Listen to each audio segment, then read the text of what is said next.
on that roadmap analogy of an introduction, you need to ask yourself what sort of journey you want to take your reader on. What sort of impression do you want to make? If you just want to get your reader from start to end, then this bubble car, three-wheeled Isetta would get you there. But think about what sort of journey that would be. How comfortable would that be? If you actually want to leave a lasting impression and you want your reader to enjoy the ride, then you should think about making the effort and upgrading your introduction, changing it from an Isetta to a Lamborghini. My name is Bernadette Tedesco, and in this lesson I'm going to show you how to upgrade your introduction in response to a prompt on We Have Always Lived in the Castle by Shirley Jackson. In this lesson, I'm going to be showing you how to upgrade your opening statement, how to upgrade your ideas and your transitions, and how to upgrade your closing statement. I'll be covering the same relevant study design points that I covered in the previous lesson about how to write an introduction, and the key terms and difficult vocabulary will be found along the side as well. So let's begin with upgrading our opening statement. In the previous lesson, we looked at how to write a basic introduction. Now we'll upgrade that basic introduction, turning it into something that's going to help leave that lasting impression. Starting with the opening statement, we want it to hook the reader. We want to engage them. We want it to be clear and concise. We want to explain why the topic is relevant. And we also want to include and blend in that context and text basics. What we don't want our opening statement to do is review the success of the text. We don't want it to be something like the brilliant text or the well-renowned text or something like that that shows that how you weigh the text in terms of its success. We also don't want to be overly descriptive. This is not a narrative that we're writing. This is an analytical essay. So we don't want to have a whole heap of description at the start to hook our reader. We don't want to ask a question. Our job is not to ask the question. It's to respond, to answer the question that has been asked. Another thing that you don't want to do is have a memorized statement that you use for all essays. These stand out really obviously for an assessor when they start reading that this is a memorized opening statement that is not necessarily relevant to the prompt that's been provided. Let's start with the question. So if our topic is We've Always Lived in the Castle, examines the consequences of isolation and confinement, discuss, then we might have a basic opening statement that looks like this. Shirley Jackson's Gothic novel, We've Always Lived in the Castle, which is set in 1960s America, looks at how isolation and confinement can have a destructive psychological impact, both at home and in the community. So that's our basic opening statement. We need to think about why is this topic worthy of discussion? Why has this been set? What does it say that's important to dive into the text? Well, firstly, ostracism and isolation are key themes in the text. It's covered throughout, so it's an important thing that the author wants to explore. It's also something that we know when we know the context of the author is deeply personal for her. Shirley Jackson herself suffered from agoraphobia and lived in a small town where she was ostracized from everyone else. It's clearly something she struggled with in her own life, and that's something of interest when we're looking at the text. The topic also helps us reflect on the way we treat outsiders within our own community. It's dealing with that universal human condition where we ostracize and exclude people who are different.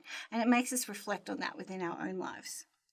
And this topic is important and worthy of discussion because it helps us unpack the psychological impact of disconnection. When we're alone, when we're separated, how does that change the way we think and feel about the world around us? Something we all experience at some time is that isolation, that disconnection. And so this is why this prompt can be worthy of discussion. With these points in mind, does our basic opening statement address this? Does our basic opening statement tell the reader why this topic is worthy of discussion? Now I'm going to show you how to upgrade your transitions in order to upgrade your ideas. We're going to move beyond the basics. Remember from our previous lesson that strong ideas have sophisticated transitions, are logically ordered, and go a little deeper. Remembering that a transition is a word or phrase at the start of a sentence that helps one sentence flow smoothly into the next. Here is the basic introduction, and I've highlighted the transition words that are used in it. We've got firstly, the novel shows, secondly, it explores, finally, the novel suggests. Now, this is a really basic transition because it doesn't tell us about how the ideas connect to each other. It tells us the order that we're going to explore the ideas, but it doesn't explain that connection between them. So this is an upgraded sample introduction. Initially, community isolation and confinement are portrayed not only as a punitive measure, but also as a consequence of deeply ingrained elitism. So initially. So this is the first thing that I'm going to talk about. Furthermore, so rather than just saying secondly, furthermore shows that this second idea builds on the first one. Yeah, and then delving deeper shows that this next idea, or our last idea, goes beyond what most people think about when they respond to this question, or this last idea is not going to be an obvious idea. And so these transitions are much more interesting. Note that instead of initially, there's a whole heap of things that you could use. You could say evidently, or unmistakably.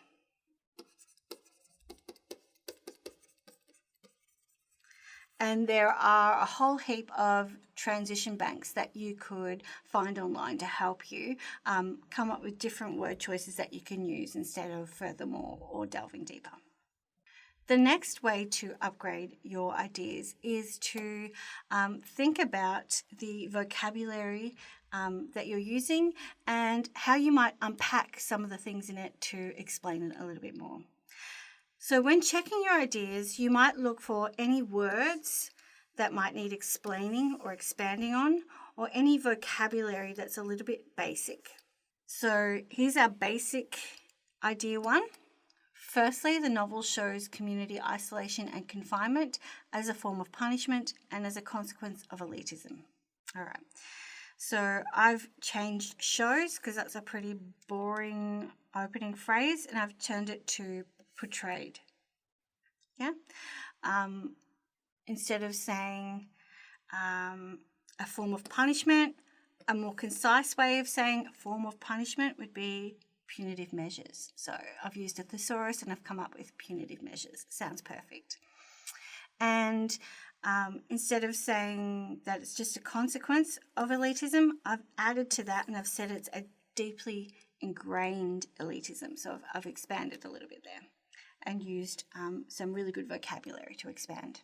Okay, here's the second idea. See if you're able to pick up what parts I've been able to upgrade.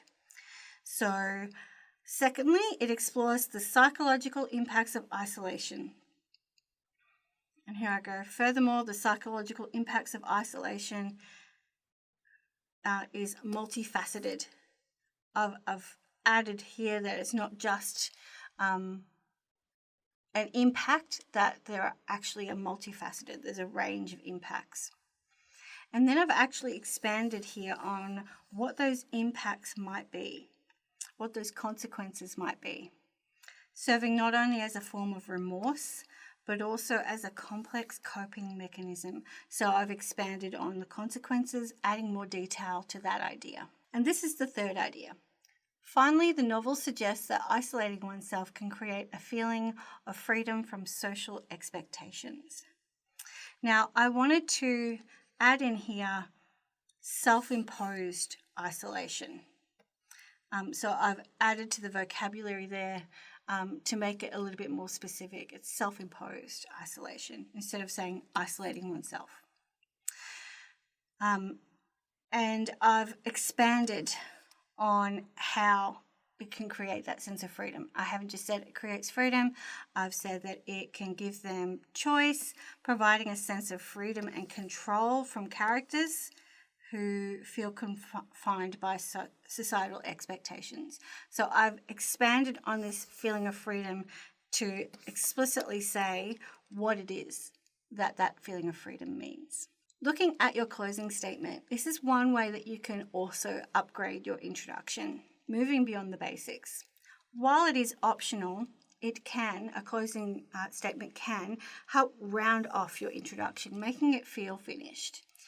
It is an opportunity for you to explicitly add in views and values. It can be a way where you might add in a relevant textual quote that addresses a prompt, especially if you've got a prompt that has a quote in it. But you need to be careful with that, and you want to have a practice at that. And a closing statement can be a way for you to guide the reader's attention and set the tone for the rest of the text. Okay, so let's check these upgrades. Let's check that we've included an engaging starter and we've blended in those text basics. We're going to check that we have relevant and concise context. We're going to check that our contention digs deeper than a basic contention. We're also going to check that we've used those sophisticated transitions. We haven't just got firstly, secondly, thirdly, or finally. We've made sure we've rearranged the order of our ideas so that they flow really nicely, and we've added in a relevant closing statement that adds in those views and values, and I'll point that out as we go. While clearly a work of fiction, Shelley Jackson uses her Gothic narrative, We've Always Lived in the Castle, to grapple with the destructive psychological impact of isolation and ostracism that she experienced in her own life. Why is this topic relevant? Because it's something that was important to the author. Written in 1962 and set in a small rural American town, so small rural American town, our context is relevant.